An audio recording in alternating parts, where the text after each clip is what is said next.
Hi, in this video we're going to talk about shorting put options. If you haven't seen the video on put options, you should watch that one first. Shorting a put option is the counterparty to someone who has bought a put option. So it's a person on the other side of the transaction who is going to be making money and losing money in order to fulfill the transaction. So the way to think about this, so you don't get confused in your head, is to focus on what the person who is long the put option is, who purchased it, and then focus on the person who's short the put option. So let's say we have our stock of Apple that's $120 right now at T0, time 0, and in the future the price of Apple is going to go to $118. It's going to decrease. So the put option is going to be exercised because the person who's long the put option is going to make money. So we're going to go through step by step and we'll figure out how much money each person made or lost. So in the beginning, the person who's long the put option has to buy the put option. So let's say he pays $1 for it. Now at time 1, on the other side, the person who's short the put option is going to make that amount of money. He's going to receive $1.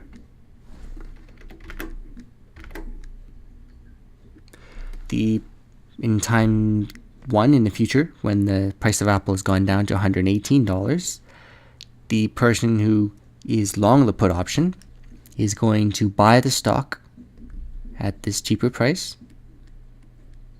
It's going to sell the stock at the agreed upon price based on the put option.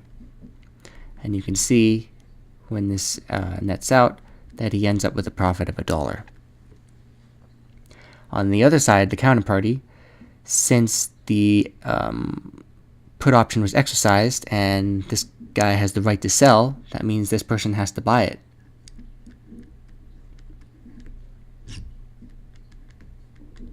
And that means if he's going to buy it, he's going to have to sell it as well. Well, if he wanted to sell it, then he could at this time. So that would be at the current price. So the net profit at this point is negative $1 for the person who's short the put option. So he makes money here in the beginning, but if the stock goes down, then he's going to start losing money. So he's really betting that the stock doesn't decrease. If it decreases, he might be in trouble. This is the payoff diagram of a short put option by the orange line, and this is the long put option with the blue line. It's interesting to compare them because you can see exactly who's making money and who's losing money, and you'll see they exactly offset each other. The person who's long the put option makes money, positive profit, whenever the stock is decreasing in price, going from $120 downwards. So you can see here, anywhere along this line, anywhere from $119 up or down, he makes positive profit. The exact opposite for the person who's short the put option. He really doesn't want the stock to be less than $120 because that option gets exercised. He wants it to be in the higher range.